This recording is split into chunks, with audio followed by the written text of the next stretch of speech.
Inirekomenda ni Senadora Amy Marcos na sa korte na lamang dalhin at huwag nang imbestigahan ng Senado ang kaso o usapin tungkol sa war on drugs ng Duterte administration, lalo na kung meron namang itong matibay na ebidensya. Pero para naman po kay Senador Jinggoy Estrada, mahalaga ang testimonya ng mga isinasangkot para naman mabigyan ng katarungan yung pong mga naging biktima ng giyera kontra droga. Samantala, kukonsultahin naman ng liderato ng Senado ang mga mambabatas kung dapat nga bang ituloy ang investigasyon at hindi umano dapat na sina Senador Bato de la Rosa at Senador Bongo ang manguna rito. Kunin natin ang live report ni Mean Corvera. Mean.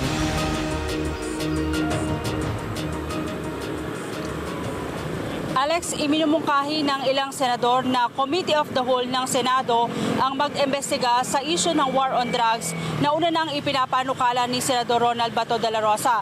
Yan ay para mas marami daw testigo ang mapaharap sa pagdinig at hindi maakusahang self-serving ang senador na siyang mag-iimbestiga.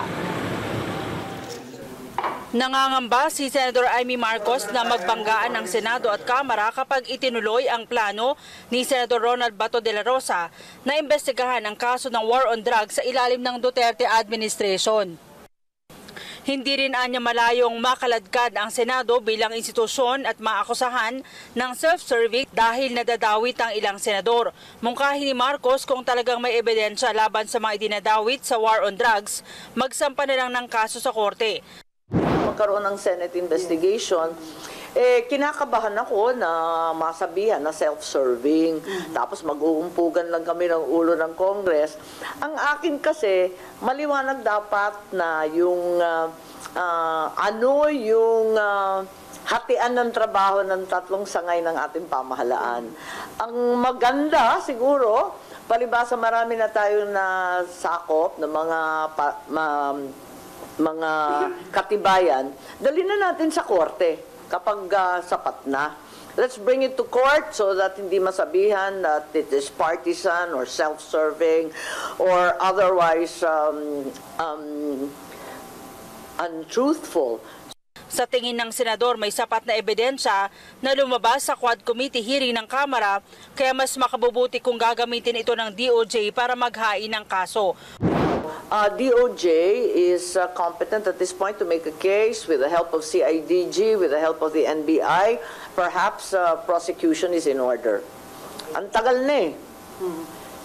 At alam naman natin as cases linger, the evidence grows cold and the testimonies become stale and the witnesses disappear.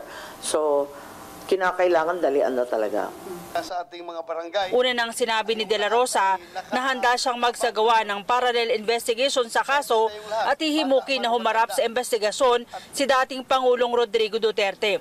Bukod sa dating Pangulo, sina De La Rosa at Senador Christopher Bongo ay itinuro ng mga testigo ng Kamara na umanay sangkot sa war on drugs. Sabi ni Marcos, bagamat may karapatan sina De La Rosa at Go na idepensa ang sarili, pero hindi anya magandang tignan kung magagamit ang Senado. Maaakusahan silang self-serving kung ang mangunguna ay mismong mga inaakusahan.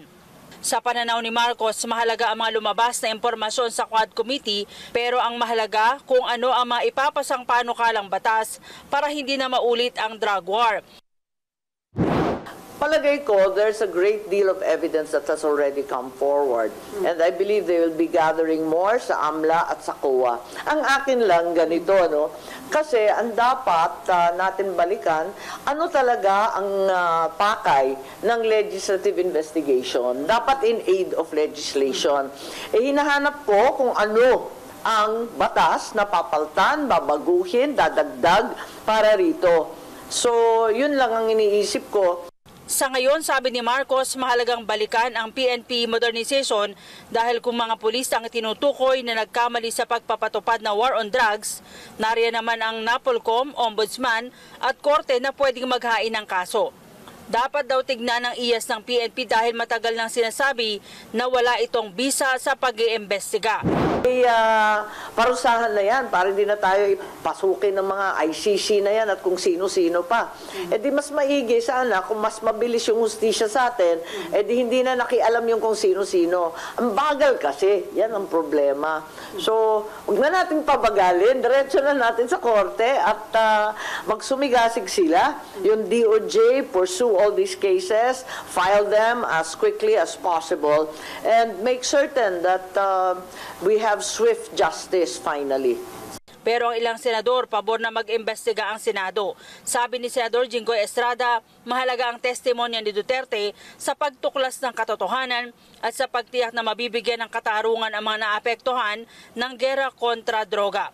Sabi naman ni Senate President Francis Escudero, nakakausap niya na sa telepono si De La Rosa at sinabihan niya ito na hindi maganda kung siya mismo ang mangunguna sa investigasyon.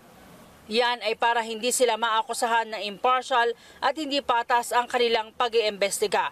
Pero kukonsultahin niya raw ang mga kapwa mambabatas hinggil sa issue sa pagbabalik ng kanilang sesyon sa unang linggo ng Nobyembre. Kukonsultahin ko ibang mga miyembro, pero nakausap ko na si Senator Bato kaugnay niyan. At ang sinabi ko sa kanya, anumang investigasyon na nais niya patungkol sa kanya mismo. At kay Senator Go, mas maganda siguro kung hindi sila mismo ang manguna ng komiteng yun para walang aligasyon na ito'y personal at hindi impartial at hindi fair.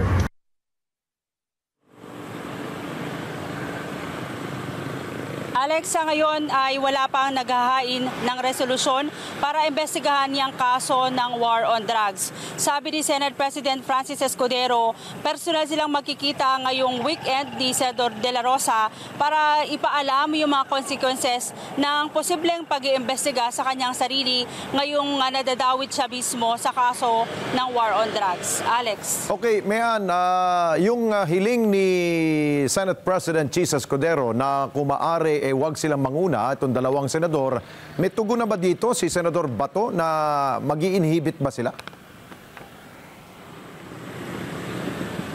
Sabi ni Senator Escudero, nakausap niya si De La Rosa kanina sa telepono, pero wala pa silang maayos na naging desisyon. Ang hanggang sa mga ngayon, kasi Alex, ay hindi pa sila personal na nakikita. Ang sabi niya ay nilatag niya kay De La Rosa yung mga sitwasyon kung siya mismo ang mag-iimbestiga, posibleng hindi ito maaari dahil maakusahan siya ng conflict of interest at hindi niya daw pwedeng imbestigahan yung kanyang sarili. Sabi ng senador, ikukonsidera nila yung Committee of the Whole ng Senado o kaya hahanap sila ng appropriate committee na siyang pwedeng mag-imbestiga sa issue. At panghuli siguro, Mayan, balikan ko lang yung naging pahayag ni Senadora Amy Marcos. Ito ba'y nag-ugat nung nagsalita ang isang mambabata sa mababang hapunan ng Kongreso, if I'm not mistaken, si Congressman Abante, na sinasabi niya na itong Quad Committee ay in aid of legislation at in aid of prosecution. Ito ba ang reaksyon niya? Tama, Alex, ang sabi niya ay matagal na naman niyang iniimbestigahan kung talagang may mga ebidensya ay dumulog na sa korte para matapos na daw yung issue at hindi na magamit yan sa pamumulitika. Okay, maraming salamat sa iyo, Mayan Corvera, mata natin sa Senado. Maraming salamat sa inyo pong pagsubaybay sa Mata ng Agila Primetime. Para malaman ang matatag, matapang at matapat na mga balita, i-follow lamang at mag-subscribe sa @Net25 TV.